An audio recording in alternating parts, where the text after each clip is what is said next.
meron tayong walk-in client ng dala sa Ford Everest. Papakita natin yung issue niya. Ito may problem sa hose. Ito tumutunog o sumisipol. Sige. So, may singaw. Kita, humihinga. Diba?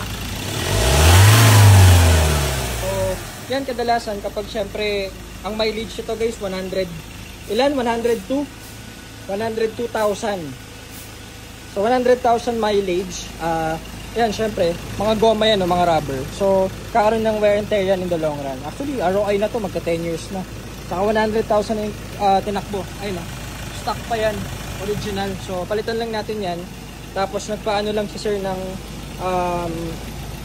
full change oil, tsaka EGR cleaning, mga glow plugs yun kasi naka-code, naka-check engine. So yun yung nangyari. Kadalasan to pag ganyan, naglo-low power yan kasi yung butas dun sa hose hindi siya kumbaga hindi siya sungaw siya, hindi siya yung pulido, yung nandun yung hangin, kaya yan kadalasan pinapalitan yung mga turbo hose ng mga ganyan Everest. So hindi naman siya sira guys, part niya ng wear and tear kasi isipin nyo 100,000 kilometers na. So yan lang, pero ang ganda pa manakbo. Actually maganda pa yung Everest sir. First own sila nito, family niya gamit nila.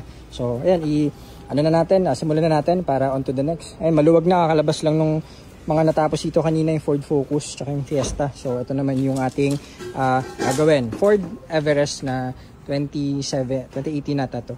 Automatic transmission to guys. So yun, thank you GTA Cars.